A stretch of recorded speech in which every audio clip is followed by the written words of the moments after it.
Hello, this is Ken. I like making things. I like making things out of paper, and I like making things cooler. Especially my figures. Sometimes figures don't look all that screen accurate.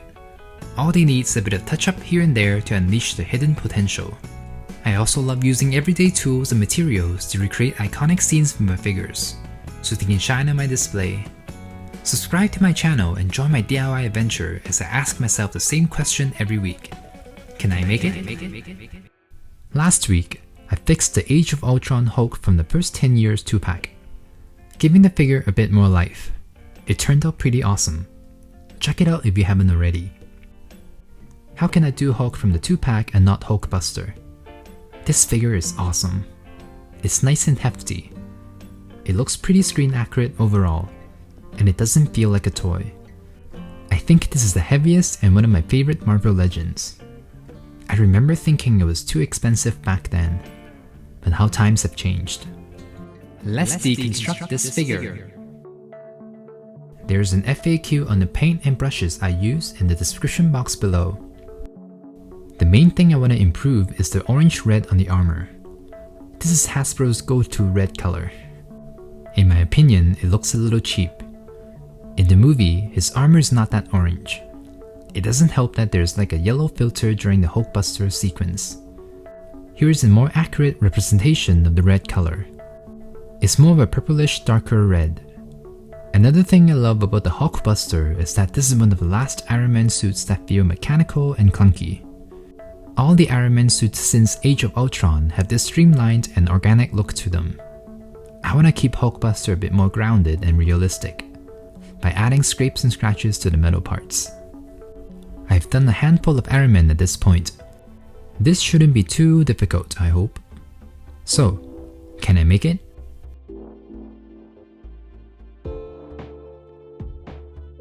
Let me work on the red first. I'm going to use this Christmas red and apply it all over the body. As usual, I always test it on the part that I don't care too much about to see if the color is correct. I can sense it. I can sense your judgment. I'm judging myself too. It's like the exact same warm red color. It doesn't help that this plastic is very slippery. The paint doesn't really grip onto the plastic well.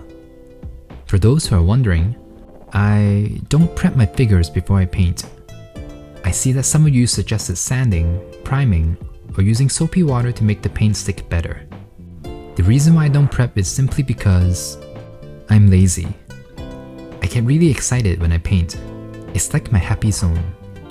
I just want to dive into my happy zone as soon as possible. I admit I'm not doing it the professional way. I use dollar store paint and brushes. I don't prep or disassemble my figures. But it's been working for me and I've gotten used to it. Do what works for you. There are always multiple ways to approach things. Be creative, find your style and be proud of it. Okay, back to the red. I'm almost done covering up all the red parts. Now that there's a layer of paint over the figure, it will make the next few layers of paint stick better. Now I'm going to use the wild eggplant purple to darken and make the red cooler. I've done this to my Spider-Man and other various figures that have this orange red. I prefer using the purple or blue over black to darken the warm red. It's because black is a very harsh color, whereas the purple or blue is more gradual. It's less stressful this way and the color doesn't lose its vibrancy too. I used to use black in my earlier videos, and now when I look at the figures, I see that the color is a bit muddier than I would like. But if you're going for a more dramatic effect, I think black will work just as well. Anyway, I'm going to apply this purple all over the red, mostly over the areas that require a bit of shading, to add a bit more dimension to the red.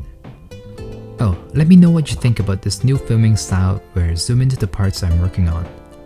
It works wonderfully for Hulkbuster because he's too heavy for me to hold onto. I don't know if this filming style will work on regular sized figures. I just figured it's clearer to see what I'm doing this way. Done! Okay, before I proceed, let me add a layer of glossy varnish over the red, to give the red that metallic sheen again and to kind of seal the paint in. so I don't have to worry too much about rubbing the paint off later.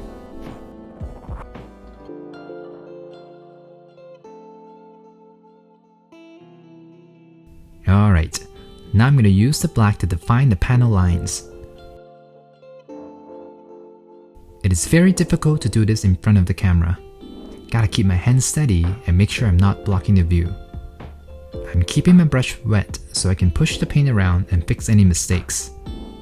Although I constantly express my dislike of using black, it is a great color to use to bring out the details, so I don't want to discredit it completely. I just don't enjoy using it as a shading color. I like the back of his legs here. So much molded details, but also so undefined. Alright, this is starting to look pretty good. Now I want to work on the gold. The gold paint Hasbro used is not bad at all. I'm looking at you, Thor. The gold here looks a bit too pristine, and the gold on his arms look too plasticky. So I'm going to add a few coats of gold to make them a bit shinier first. Then I'm adding a touch of silver to give the gold that aged metal look. Ooh, should I stop here? No. I'm gonna add a bit of burnt umber to the gold to give it that rusty look. Just a little bit here and there, and there, and there. Okay, you get the point. And lastly, I'm gonna add a bit of black wash to the silver to add a bit more grit and depth to it.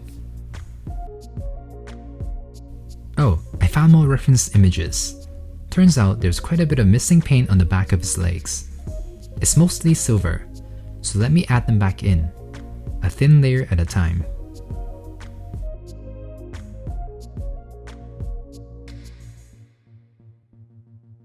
Oh, there's more missing paint on his back.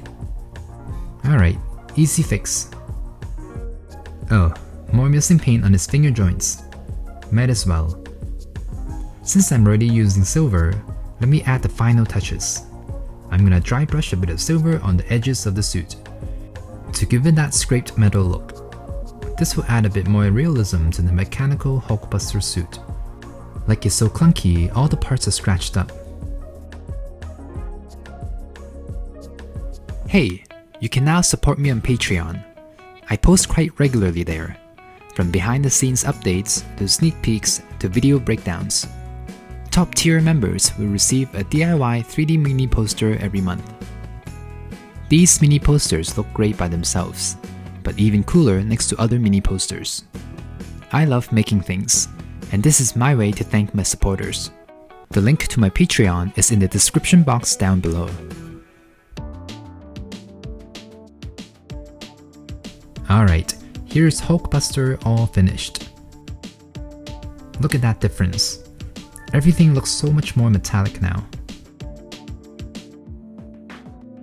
I love the backside so much. The gold forearm pieces also look so much more believable and metallic too. They no longer have this plastic feel to them. Okay, I was a bit scared earlier that this wasn't gonna work out, because everything seemed so subtle and it felt like I wasn't really improving the figure. But seeing it side by side definitely helps. If I remember correctly, I got this Hulkbuster before I started really collecting Marvel Legends. And I only wanted very specific ones back then, but it's always kinda bothered me that this figure wasn't perfect. I was happy to own the figure, but wasn't that proud to display it. The orange red has always bothered me. I also was reluctant to fix this figure because it feels like a huge project. I only wanted to do it when I'm ready. After fixing a couple of Iron Man, it finally feels like it's the right time to tackle this. This took a very long time to fix. It also didn't help that this figure is like 600 pounds, but I love the final result. And now, I feel like I've got to display this, along with Hulk. The Hulk vs Hulkbuster scene is just too iconic not to reenact. Too bad Hulkbuster doesn't have the best range of posability. I'm also trying to be gentle with the poses so I don't scrape off the layers of paint, especially around the torso. But it still doesn't take away the massive presence of this figure. Hulkbuster is just so cool. Alright, let's end this with the photo shoot. Ah, it looks so good. Why does it look this good? What do you think? Do you like what I've done? Let me know down below.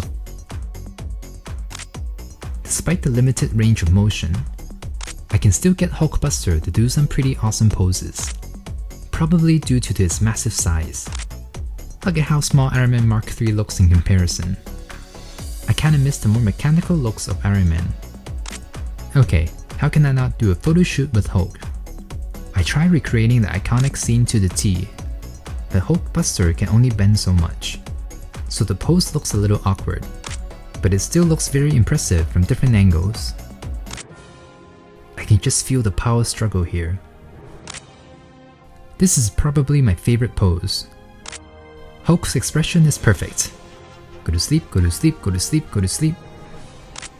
Alright, I hope you enjoyed today's video as much as I did. Give this a like and subscribe to see more Marvel Legends content. And here are the 3 winners to the giveaway. Contact me on Instagram if that's you.